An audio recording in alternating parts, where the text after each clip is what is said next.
Three, two, one, action.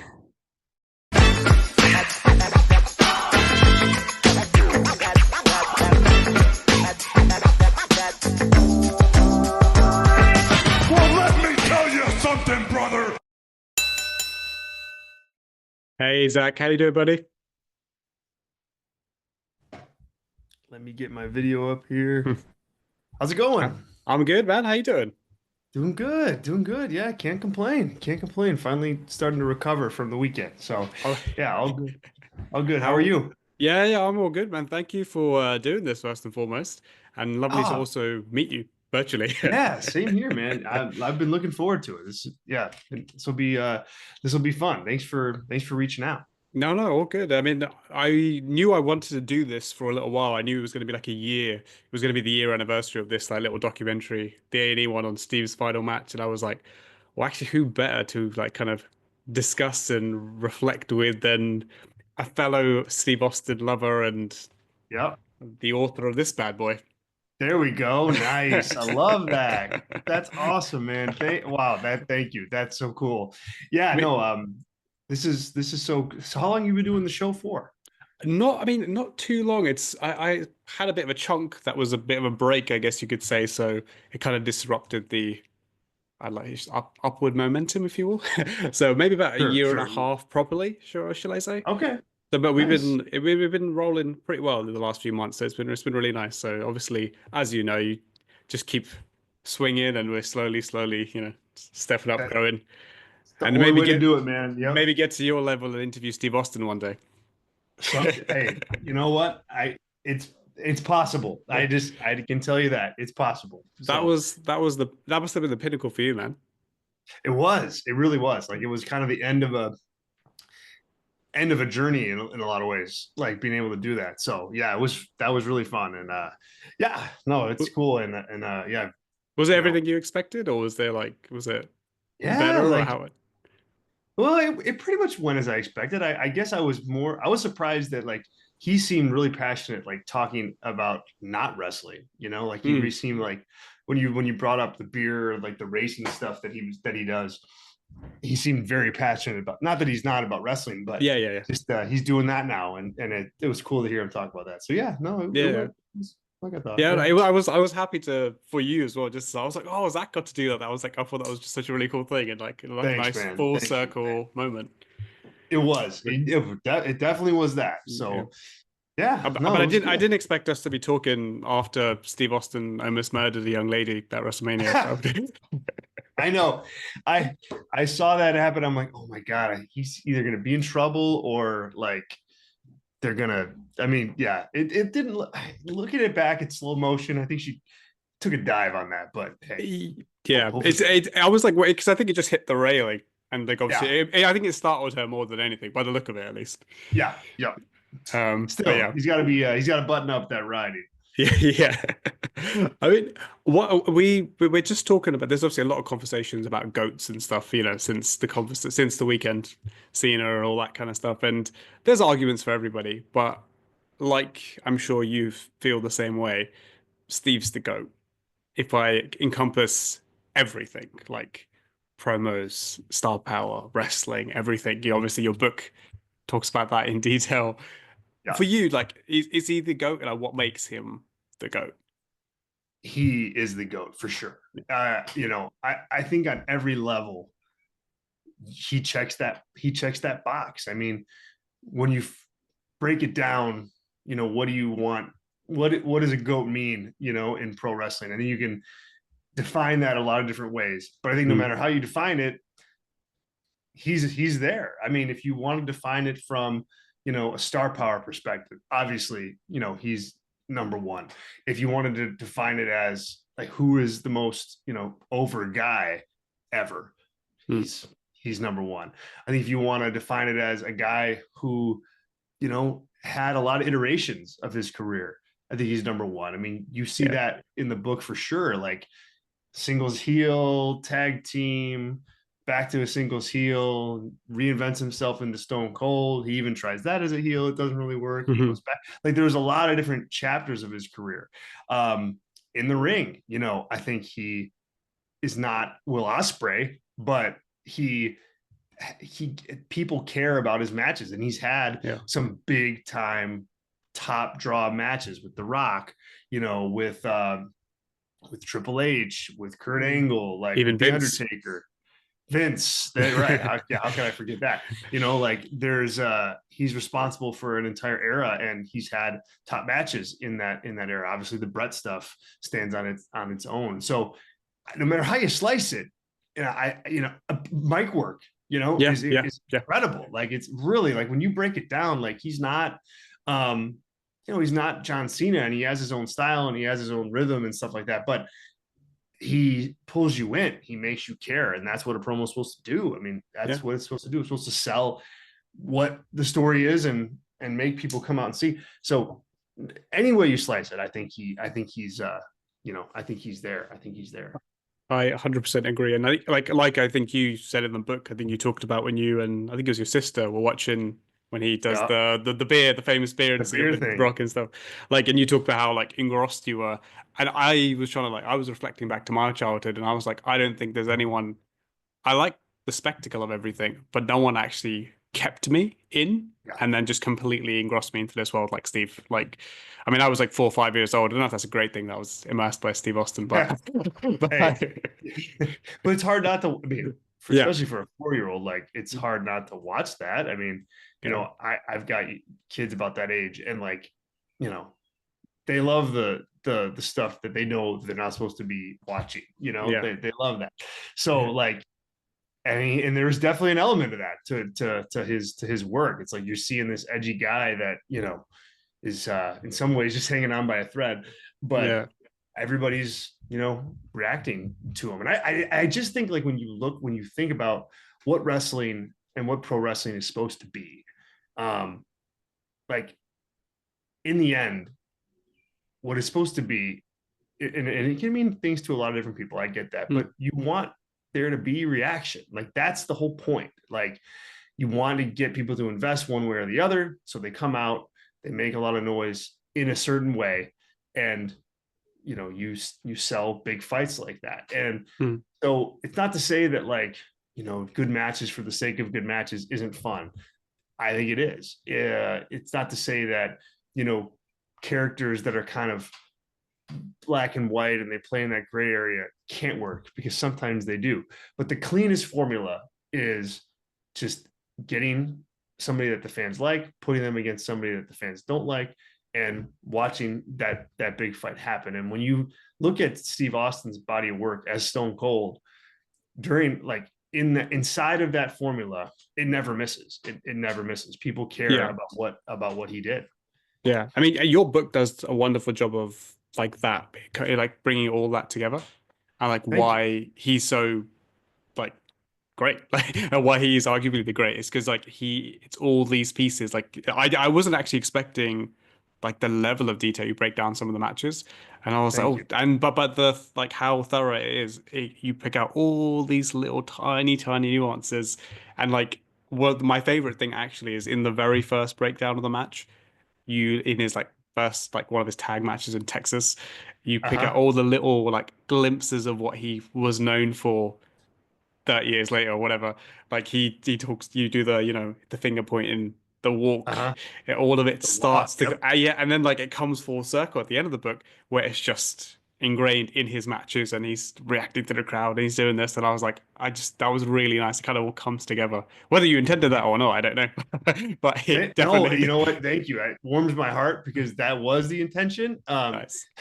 Like once when I was writing the book, it was like I didn't go into it trying to prove that point. I like surmise, like that was my hypothesis. Like when I went into it, like I think you're gonna be able to see, a lot of this develop start to finish. Hmm. But obviously I didn't, I watched everything first and then wrote it. So it was like I wasn't using the matches to prove the point. I was watching the matches to kind of arrive at whether or not the hypothesis was right. And it was. And you do see that stuff. You see it all throughout his career, especially the walk in particular is something I bring up a lot in the book as like it's there, it's there, Yeah. it's there it is again. Um, and even stuff like, even stuff, silly stuff like, he didn't, it wasn't always that's the bottom line because Stone Cold said so, but in promos he used like, and that's the bottom line prior to Yeah. like the Stone Cold thing. So like when I was watching that, I went, oh hey, like there it is. It's early, And Yeah. so it's not all completed yet, but there are pieces of this that float around, in his career. And the other thing is, the one thing against the GOAT argument would be like longevity. When you look Yeah. at like Yeah. his whole career, it wasn't that long. I mean, like Seth Rollins has been in WWE at longer than Austin's entire, like almost his entire career Yeah. was is about the length of Seth Rollins' time in WWE alone. Yeah. So, all of it burned so hot, so fast for him too, in addition to just being really, really compelling, but Mm. it got hot fast. Yeah. And then obviously the very late addition to your book was the final match that Yep. obviously none of us were expecting. And obviously last year they finally brought out the documentary, the A&E bio on the book, on the final match, the story of leading to the final match. Because I remember when he had the match, and I was saying to my brother, I was like, they have to do some sort of documentary on this. I was like, how can they not? Like this something Right, must be right. going on. And obviously finally it came. When you saw the documentary, what was your like initial reaction? Because for me, it was all emotion. Like I didn't go into it almost thinking, or even watching it like breaking down the nuances of is this how good of a film is this? How well did they construct this? I was just flooded with emotion watching the thing, and that's how it felt. It was an emotion for me. Yeah, me too. Me too. I think, one of the things that stood out about it was just hearing like, for somebody like Steve Austin, who is so, especially now, now that he's, you know, already like a legend in the business, he's made all his money, he's been at the top, he's done everything. He's a guy that likes to control like what he does. Mm, And what fascinated me was just how unsure like he was about it. Like, so hearing this guy who has performed at the top of his game at the highest of levels with a lot on the line and big stakes and just the whole company on his shoulders, and you know being away for all that time, it still creates doubt. And I thought it was really interesting how much he opened up about that doubt. Like, can I still do this? Like, what do I have left? How do I deliver on what we're promising fans, but not over promise, so I under deliver. And so they had this, like, if you look back on, like, I remember like in the lead up to that, it was like, well, what are they going to do? Like, yeah, it's got to be a match, right? And it's like, well, maybe not, because like, why, Stone Cold hasn't had a match in, whatever it was at that time, 19 years or whatever it 19 years. was. Yeah, yeah,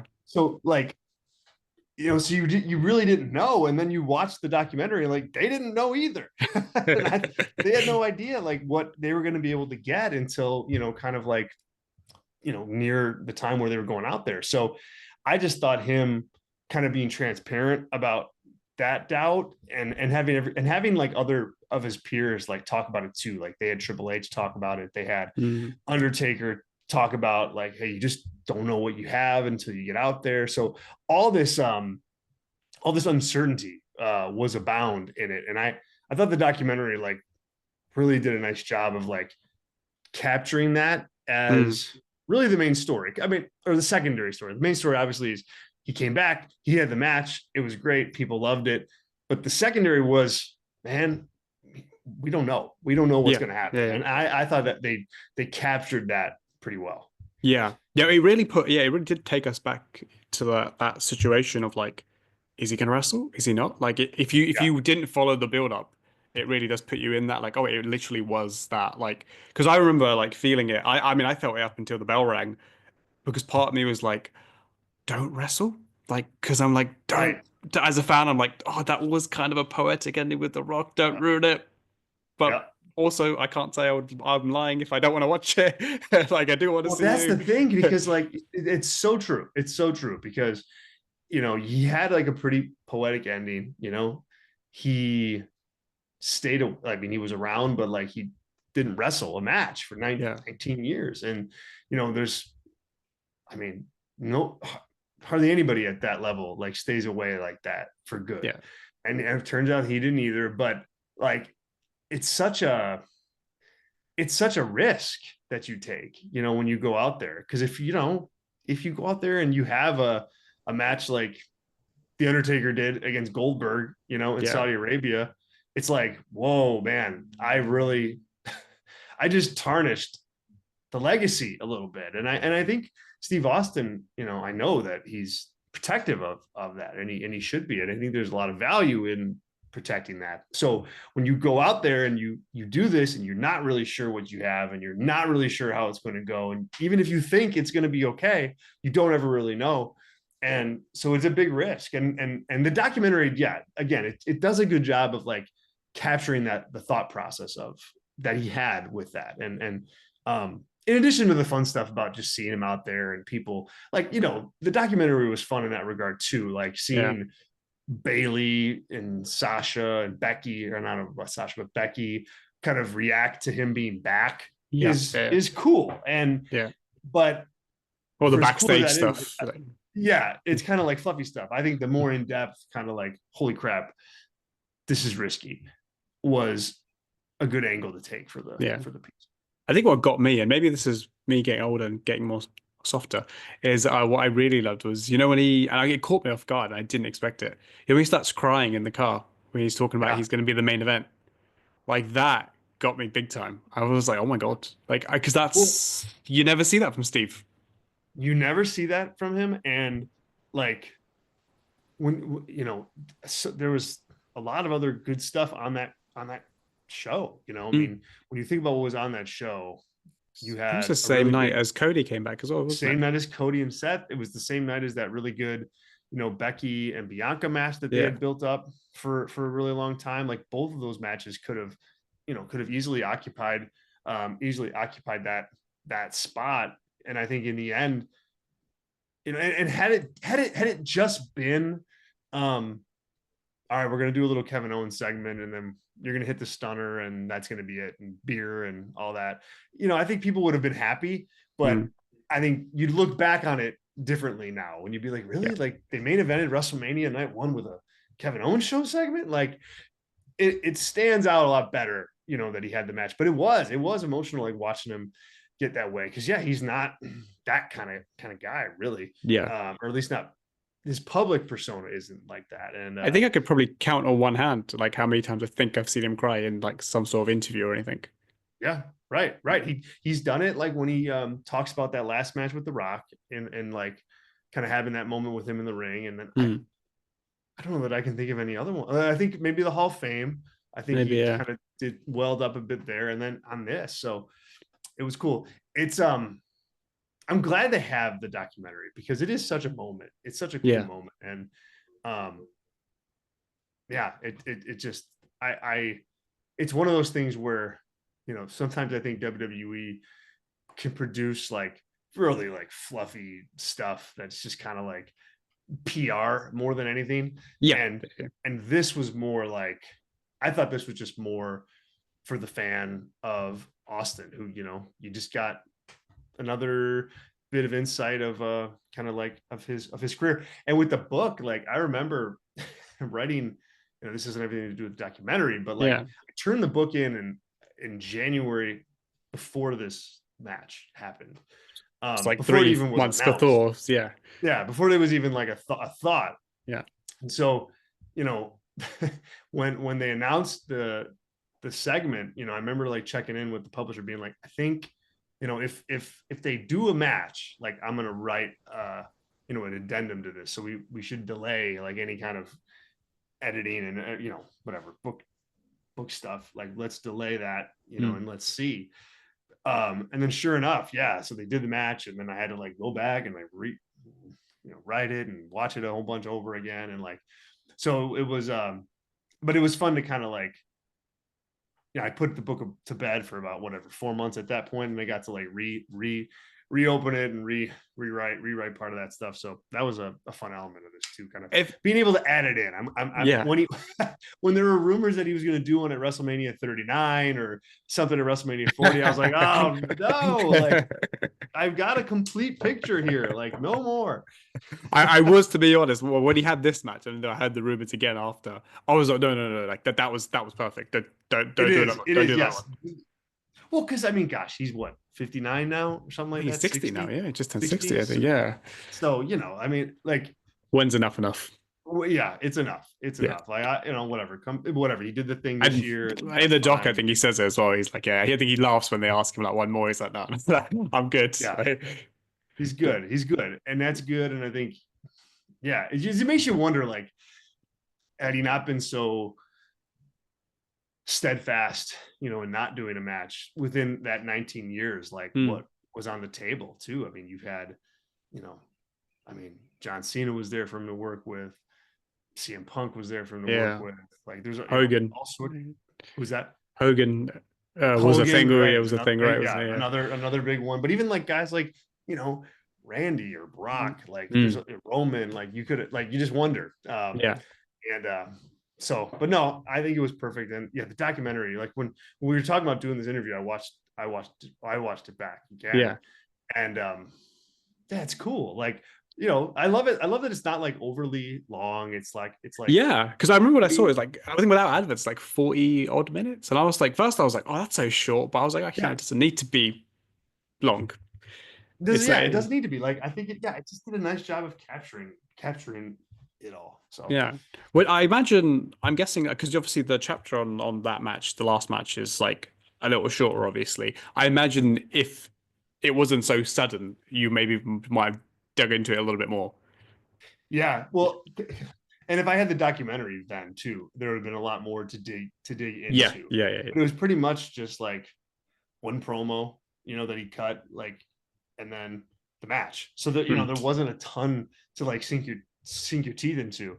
There wasn't anything after, like Yeah, he didn't show up on Raw or anything like that. He did the other thing at that WrestleMania with like yeah. Vince and stuff. But so yeah, there would have been probably a little bit more depth to it, but this was just, well, I got the match, so we'll analyze that and we'll put it in the book. Yeah, because one of the things that you say in this book, and actually reading the book made me, and rewatching the match, the final match documentary, got me thinking more of.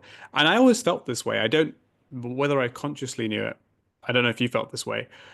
Because obviously the documentary talks about how it ended into '03 with The Rock, and but it was kind of sudden, and he didn't want it to Yeah, end that way, and the heart attack and all that kind of stuff.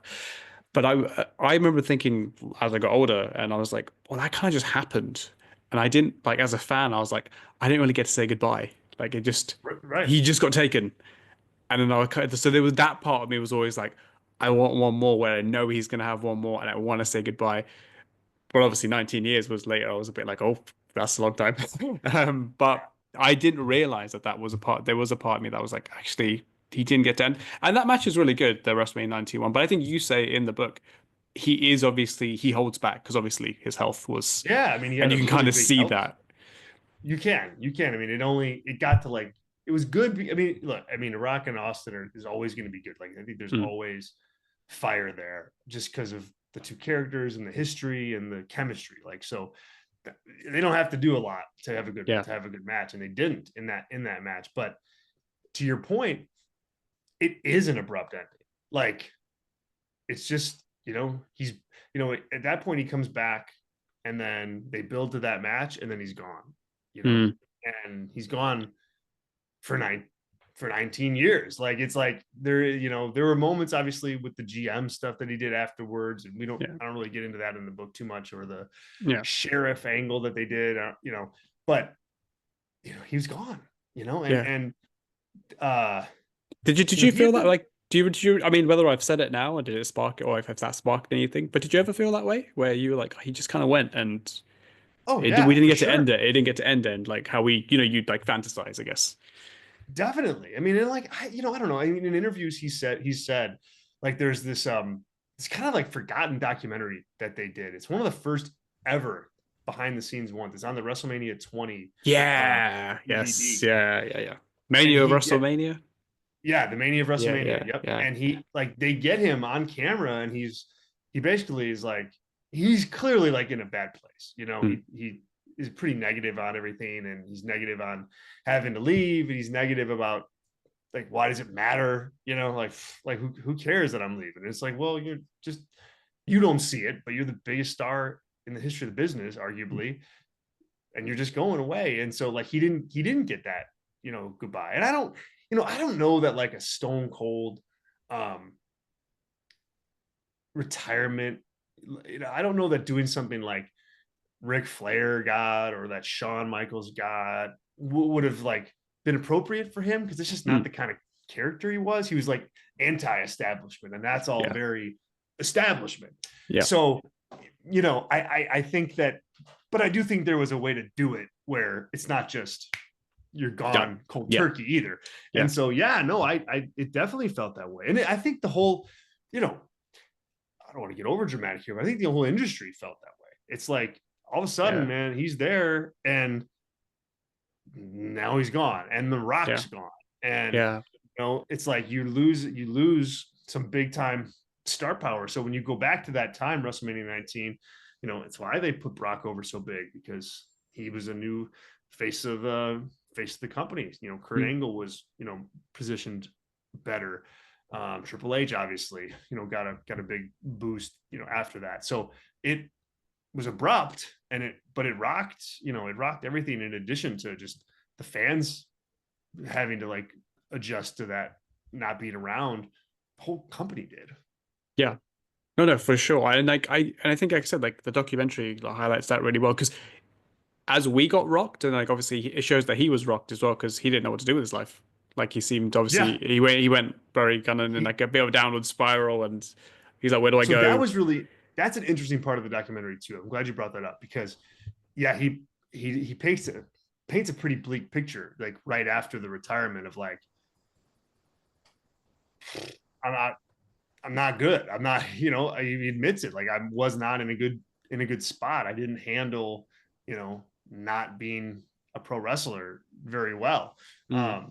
And so I think it's you know, I think that also could, you know, give some insight into like why he was so protective about coming back. Cause it's like you know, it's like a breakup with somebody, where it's like you spend all this time getting over somebody. Yeah. You don't want to go and get a like a, you know, go on a date with that person, because you just Yeah. spent all this time getting over them. And I Yeah. think the thing is here, it's like you spend all this time like going through the bad of kind of get out of this pro wrestler life. And then once you do, it's like, yeah, I'd be a little worried about going back too, because it's like, well, I'm going back into that, and I just got over that. And so Mm.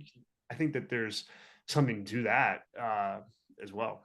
Yeah. Because in your book you talk about everything that he's so good at, like the crowd's interaction and what makes him, like as we talked about earlier, the GOAT, the greatest, and why, you talk about Kenny Omega's 5-star Will Ospreay matches and all this kind of stuff. But what Steve does is obviously he just how he brings people in. Mm-hmm. He's working the crowd, knowing what they want, stopping, getting a beer, whatever it is, all those kind of Yep. stuff, the little things that he does, which you break down so well. And Thank you you. could like encompass everything that made him such a superstar. The promo work, how he says things, the delivery, sometimes just waiting for reactions. Like even that this year's WrestleMania, when he was counting the crowd Yeah. and he got the watch on because I was, oh, what's he doing? And then Yeah. And he just knows that they're gonna do the work. But yeah, like it's so small, but it's genius. And it is. that's a master like of like It is. That's controlling like us.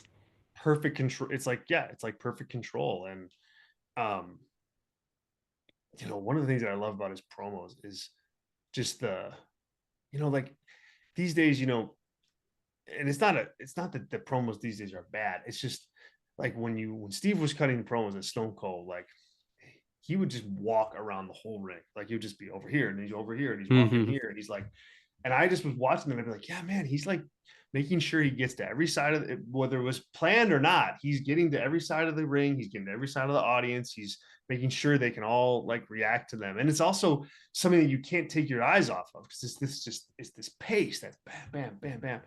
And now it's like they come in the ring, hard camera, you know, and clearly they're told like face the hard camera Yeah, yeah. and cut your promo. so it's nothing that they're doing wrong. It's just it doesn't have that same type of like it doesn't attract you as much as this Yeah. awesome, this crazy redneck guy like back and forth with There's a So rawness and I just like find this something so compelling about that. yeah, no, 100%. And like I said, you encompass all that, like all these elements that make Steve so great. I think that's another reason why I loved so much that he had this final match because I feel like the 19 match against The Rock, he didn't get to, it wasn't a showcase of everything of Steve Austin, Right. whereas this Right. gave us everything in one big spectacle one last time. The promo at the beginning, the entrance, the control of the crowd, the beer, and the match itself was great.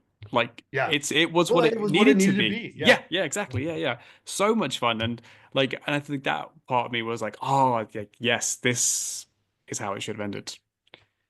For sure. And like there's a moment in that in the match where he's out in the crowd and he's like just punching Kevin Owens or whatever. And I think it's like it's either right before or right after like that vertical suplex he takes on the concrete floor, Hmm. which you're like, what? That's crazy. Anyway, there's a Oh moment where yeah. he Oh like God, I that I was stunned by when me he too. I took was the like, why is he taking that bomb? But it popped the crowd. yeah. But like I there's a mean, moment where he's like fighting him out there in the audience and he stops and he kind of is like holding Kevin Owens and he like looks out at the crowd. And it's like, he still got it. Like, he's still like, that's a check-in moment to like, are they still with me? Yes. Great. Let's keep going. hmm. If he would have analyzed like, no, you can bet he would have done something else, but they were right there with him. So he, continued on, but even like, it's that little stuff that those points and that kind of just innate connection that, worked well for him and you got to see it on display in Yeah. that final in the final match. You bring it up as well. I think I don't know if you use the word silence, but I know you talk about his facials, so obviously as opposed to it's kind of like silence, isn't it? Because he doesn't say anything, but he just has a In a look. way, yeah, yeah, And it's the very beginning, the promo before, where like I think KO challenges him, and he just looks, and he doesn't yeah, say anything, and he just lets everyone build, and he just lets us. yeah. And I'm sure you were the same. I was like just going It's so bananas. good. It's so good. Uh and that was the moment where like, okay, all right, he's gonna have a match here because he wouldn't do Yeah, that. Like if he was just gonna turn him down, yeah, but yeah, yeah, yeah. he builds it up with just one little look, and I think so many people can like current performers can take from that. Like less can be more. Even Seth at WrestleMania, where he's where the heel turn's going on and Hmm. Paul Heyman's going with him, and like Seth has this moment where he asks for the chair and he just kind of goes like this with his hand. It's like Yeah. less is more there. Like if you would have took it and ripped it out of Paul Heyman's hand and like went nuts with it, yeah, it would have worked, but the slow, like meticulous, like just it worked better. It so brought everybody in, and yeah, Yeah. That Austin look, man, yeah, it's I good think stuff. he says what? Then I think he just asks does the hell yeah? Like, do you It want me? does Do the you hell want me to? yeah, If you want to beat yeah, me to beat this sack of shit, give me a hell yeah. Like, yep, but yep, like that is why we still, and again, this is not, I'm going to use this as an example, but I'm not doing mean as a knock, but that's why we still talk about and react to Steve how we do in 2022, 2025. And totally, it's still 10 times more than a Kenny Omega or whomever, yeah, because I remember you remember those moments, not the intricacies of Kenny Omega's technical masterclass, right, because right, it's, because wrestling is more than just that. You need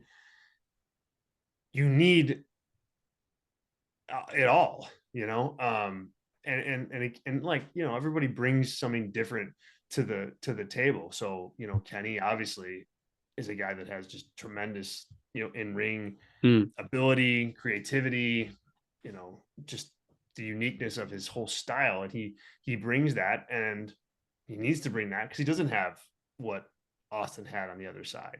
So it's just like you try to like add as much in as you can that's good and effective, but you would not see Steve Austin having the matches that Kenny Omega has or that yeah, Will Ospreay has. He can't do that. So, but you add up all the things that he does well together and you get, a pretty good picture. And you do with Kenny Omega also. It's just a yeah, yeah, different picture. It's just a different hmm, picture. And I just think that there's levels to that. Like I think that like being in-ring superstar like Kenny, can get you very, very far.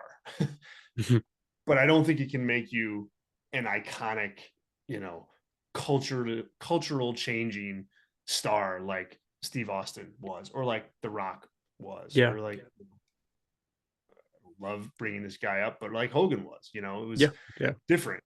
There's Um, four guys, I would say, like Rock, Cena, Hogan, and Austin.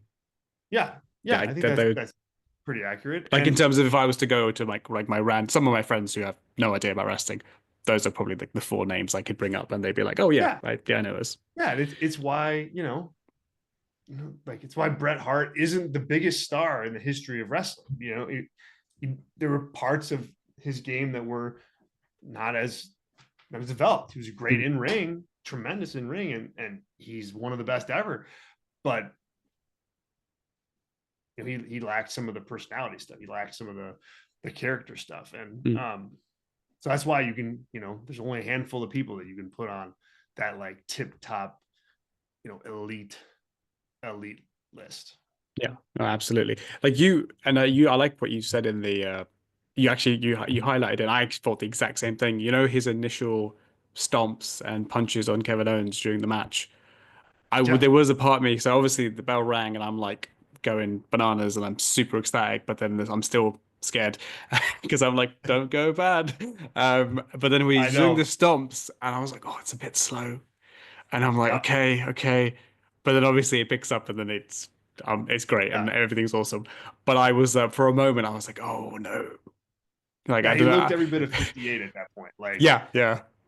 like it was a little slower. I remember thinking the same thing. Like, oh man, like either pick it up or like stop doing it. Like either Yeah. one, because like they don't look great. But I think it was like him feeling himself out because like you said in the documentary, like you don't know what you have until you're out there. So like he's feeling it out too. Like, do I have this? Like, Mm. am I, you know, can I do this the way that I want to? And it feels like he's just kind of like knocking off some of the rust there, and it gets a little more comfortable as he goes on.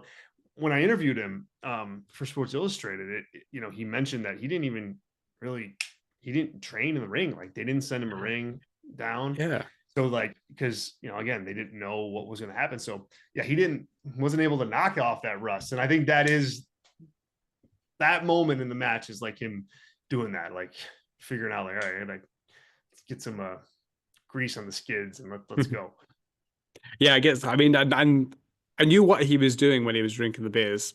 Or I think I know what he was doing, with getting his bearings back and Yeah. but also still it was still playing with the crowd. So it wasn't just like I think you mentioned it in the I think the Rock match, the 19 match where he does like a choke on the Rock and you're like, yeah, it's clearly a bit, maybe probably a rest hold. Like he's just taking a Wrestle. break. Yeah. Yeah, yeah, but it's an effective way to have a rest. And obviously he's doing Yep. the beer and obviously fans were loving it. So I was like, oh, And the that's beer, like in smart. like the beer in that 38 match is the last one. It's like, that's a great way to break because, you get, and the thing is like, I don't think that there's a move there that he could have done that would have got a bigger reaction than the beer, Mm. like, I think that was yes, it was a rest, but also again, I don't think if he breaks out a move there, maybe if he stuns him, maybe that would. But I think that the biggest reaction he could have got there was with what he did, and so yeah, there's just a recognition of that. That's cool. Yeah. Do you think like, do you think that match does if I was to show that if you were to like, okay, this is Stone Cold Steve Austin, this is what made him who he was. If you showed that 38 match, do you think that kind of even though obviously it's a tiny bit slower, do you think it still encompasses all of what makes Steve what Steve is? I really do. I mean, I really do. Especially what Stone Cold is. Yes, Yeah, Stone like Cold, so yeah. there was a clear like, you know, Steve Austin as a wrestler prior to being injured was a really good in ring technician. Like Mm. he was like more he was more Brett than he was like a brawler like at that time. Like the matches that he had as Stunning Steve or tag team stuff that he did with Hollywood Blondes, like all that is like it's strong, like technical stuff that you just didn't see as Stone Cold, because number one, that's wasn't the character, and number two, he had to pivot after the injury, Mm. to accommodate a style that was safer for him. And it just so happened that it worked perfectly because it matched up, with the character so perfectly. But so when you watch that, the Stone Cold Kevin Owens match, I mean, a lot of it is exactly like, his other matches were, a lot of brawling, a lot of punches, a lot of ringside stuff, a lot of in the crowd stuff, near falls, stunners, and go home, like, but the magic of it is like, he's got that audience right there in the palm of his hand the whole time. So I do think it's a good example of the Stone Cold matches. And if you missed his run and you've only saw that, you still have a pretty good idea of the type of wrestler that he was and the type of star that he was too, because it didn't matter what he did out there. Like, it was over. Yeah. What was the pop like on this last weekend? Oh, huge, unexpected, Yeah. unexpected. Like the people were, I saw people that would like, after what match, I forget what match like led into it, but they were like, match ended and they went out, to whatever, get food or a beer or a bathroom break or whatever. And then like those same people weren't gone very long because they were like running back to see him, because the pop happened. So it was a big reaction, but also caused like quite a bit of chaos of like, I want to get back to my seats to like, to see Oh God. what they do. So that was, Yeah. yeah, it was cool. And, wasn't much to it, but, Yeah. so, but no, but yes, it was a big, one of the biggest, if not the biggest pop of the whole night for sure. Yeah. And I yeah, you mean, I mean, mentioned that's Cody, Montini. yeah, that says something. I mean, like Yeah, 2025, he retired in 2003. yeah. You, and I mean, that's 22 years, like for sure. And um, yeah, he still has it in that regard. And like, yeah, mm, everything else got over pretty well, like the beer stuff that he did. And yeah, I haven't watched it back yet, but yeah. um, in the building, yeah, everybody was on the edge of their seat, even for Mm, like a attendance announcement, which again, a nothing segment, but yeah. just I think the idea was let's see him, show him. Yeah. And yeah, Absolutely. And like going back to the doc, I mean, it does like I think you mentioned it kind of earlier, it was for the fans. Like it felt like a like for me, it felt like that. I think especially the ending part of it, it was a celebration of like because yeah, I think Pat McAfee has this line where he's like, it's it's he says I think it was even a celebration for the fans because it was even a like we said all these years he can come back and he can do it. He can still be great. And it was like for proving to us that we were right because yeah, he came back and he was still stone cold. that And too. and I was like, oh yeah, like that's It's a good point by him. And because I mean, there's, and again, I kind of go back to my first point. There's no guarantee, that it's going to work out. And there's a lot of guys who've come back and who've just not had good matches. Shawn Michaels was one of them. Like, yeah. comes back after all these years and has just an absolute stinker at, in Saudi Arabia. So, you put it on the line when you come back. And I think, yeah, everybody thought that it could happen. Everybody thought that it could work. Um, and then when it does, it's not only fun, but it justifies kind of like nearly 20 years of thinking about what it might be like. Yeah. Uh, so yeah. No, it was a beautiful thing, and like I said, I want to be respectful of your time, so I don't want to keep you too long now. So I got a couple more, one or two more Yeah, questions, and man. I'll No, let you this go, is man. great. Um, do you have? I mean, you've answered this, so I won't ask you what your favorite part of the documentary was because I mean, you touched on some of the highlights that you had. But if you were to give us, because obviously you deep dive big time into the Steve Austin's whole career, and Mhm. anyone who hasn't read it, I would strongly recommend. Right. But was there a match that you would give of Steve that either out of just like this is the match you should watch for Stone Cold because it shows all these different things, or is there like a rare, I don't know, gem, or even if it's not necessarily a great match, but you just watched it and you're like, oh, there's so much here, even when he may be raw or whatever it may be. Yeah, no, good question. And there's two matches that I would watch, or that I would like coach somebody to watch. The first one is And this is like not a popular choice, but I think it's, but I think it like it encapsulates like the Steve Austin peak and run, and that's the WrestleMania 15 match against The Rock. Like that's not a great match from like a technical perspective. There's all sorts of ref bumps and Mm. all sorts of craziness, but that's Austin at the peak, peak popularity, peak rivalry with Vince, peak rivalry with Rock, and a match of the times, right? Like I don't think people would think that that's a WrestleMania match right now or a good one. But back then it was like, man, we just want to see Steve Austin beat up The Rock and win the title. And that's what happened. So I think you get a sense of just how massively over he is during that time, like during the lead up and during the match. I think you get a really good sense of just like, wow, like this is like a generational star. And then the other one is in 1997 at the end of the year, December. I want to say it's like the Rock Bottom in Your House. I think he wrestles the Nation of Domination. He wrestles essentially all of them. Yeah. It's one on one against one of them, but it ends up being I like think Steve it's Austin. like one on one against Rock, but then they're like Oh all. no, it is The Rock. Yes, Yeah. You're right. Yep, it's Rock. It's Rock. Yep. And then it ends up being him, just like he fights D'Lo Brown in that, and everybody. But it is against Rock. You're right. Yeah, because was it the stunner on the truck? On the truck. Yep. Yeah. And I point that one out because that one is like especially when you watch everything like chronologically, that's the match where I said to myself, like, this tidal wave is inescapable. Like it's coming. They're going with them. Like they have no choice. Like they have absolutely no choice.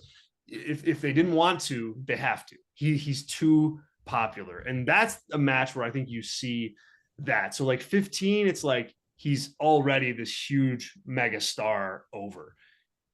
On this show in that match, it's you really just get the magic of him like coming into his own and like clicking. And again, it's like just that tidal wave where you watch this match and there's no stopping. There's no stopping. Like this is the way the company's going to go because he's too popular. And the crowd reaction in that match is it's insane. It's like a just this raucous, crazy party, and Austin's leading the way by just beating everybody up in the ring. So so both those matches together, I think, give a really good sense of just his career coming together perfectly and at the highest level. Yeah. No, I mean, I didn't expect that one. That second one you mentioned. That caught me off guard. 15, I can still watch that match, and I think it's so much fun. I think it's great. Like, there's still so much good about it, and I think you still bring that today with the right people, that still works.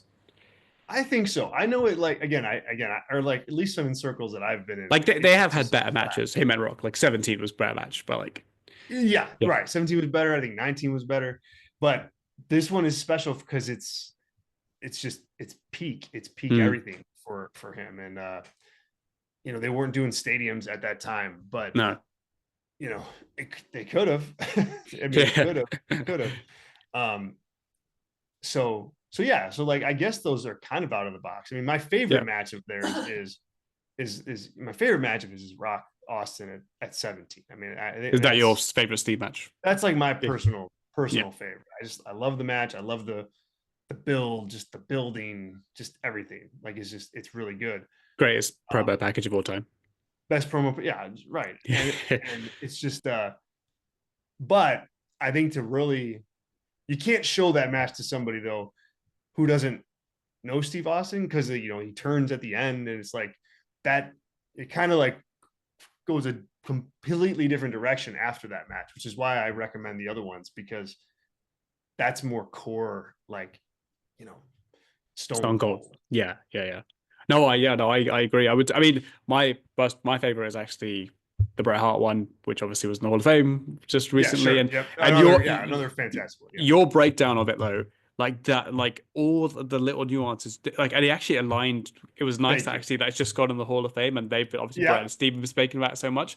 But the way you break it down, it connects so much with what they're saying, and I think you add that extra little detail of like the seeds, how they plant them earlier, and how Love it. Steve reacts to Ken, and I was like, oh, it's exactly what they said, but you just give that extra level of detail, and like I found myself loving it even more after reading it, and I was like, damn, that was some real artistry going on there.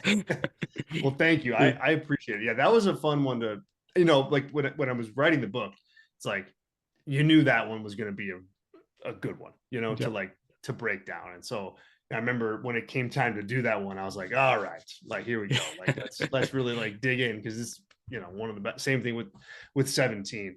But yeah, I mean, it's such a good match. I Oh, mean, what else do you say? I mean, it's just, if you haven't seen it and you're out there and you're watching this and you haven't seen that, WrestleMania 13, Brett and yeah. Steve, you got to watch it. Got to go see it. 100%. What I again, I'll let you go in a second, man. But like, I just have to say, like, because I'm doing my master's in screenwriting actually, because like Oh film is also wow, part of my background as well, and so I love the storytelling and the nuances of the small things that people do that aren't often maybe appreciated or seen yeah, by perhaps the casual fan.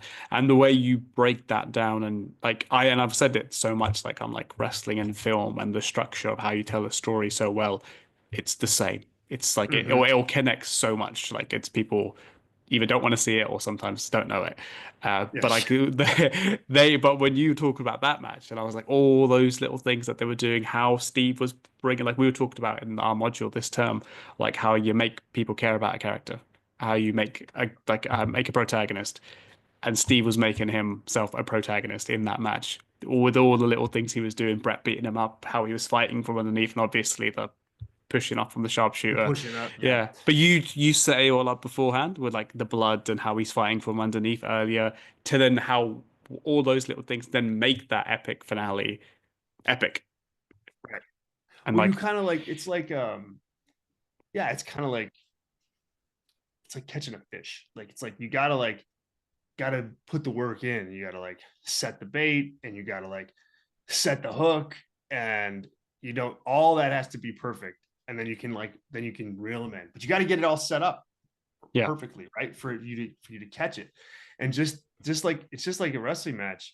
I mean, different in practice, but in yeah, theory, you got to lay the groundwork, or else the other things that you want to have happen aren't as effective. Like you may catch the fish if you just rip the thing out of the water, but like you may not. And so it takes time to like set everything up so that the finish can be perfect. And especially when you're going to do what they're trying to do, you really need to make sure that everything matters, and that it can soak in and it can breathe, and people can invest in it. And so yeah, it's not like, that's what I find, that's what I like about pro wrestling, is like that type of stuff, storytelling. and like being able to manipulate a crowd like that is like just incredible. And they both did it at the peak level in Yeah, that match in particular. yeah. And I mean that's what I mean that we've been obviously speaking about for the last like hour, the celebration Yeah, of what that documentary kind of highlighted, and obviously Steve Austin in general. Thank you so much, man, again for doing this. I hope you enjoyed it as much as I have. It's been wonderful to like, and then to have that this shared enthusiasm, because which I knew you would have, obviously. Well, I thought it would be so yeah, much kind of fun to kind of break it all down. man, I'm really glad, like I'm glad we got to do it. And yeah, it's always fun to talk about Steve Austin, and talk about the book, of course. I'm glad, Mm, I mean, you're so kind to give it such a nice review, and I certainly appreciate it. But yeah, I mean, anytime yeah. anytime you want to talk Steve Austin, you know where to find me. Yeah, I mean, there's so much I didn't go into just because, like I said, I want to be respectful for your time, but there's definitely things. One other time we can definitely deep dive. Well, I'm sure. we'll have to do part two of this sometime, because Yeah, yeah, there's a lot of more stuff I can get into too. 100%. But thank you again, man. And like I said, I'll let you go there. But I mean, if there's, I don't know if there's anything you want to say or let Hey, people know of, or about yourself, or like anything coming up. I mean, just pick up the book. Pick up the book. It's on sale now. You can get it. There it is, right there. This is the It's book. called "Studying the Wrestling Artistry of Steve Austin." It's on Amazon. And if you like this conversation, you'll like the book. And I hope you get it. And if you do, hit me up on social media or on Blue Sky and find me and let me know what you thought. I'd love to hear your thoughts. It's excellent. And again, thank you so much, Zach. And we will definitely do a part 2. Good. Thanks. Thanks, man. I'll let you go. Thank you much. Yep. Appreciate you, dude. See ya. Let me send me a link when it's done. Absolutely, 100%. I'll let you know. Okay. All right, cool. Thank you.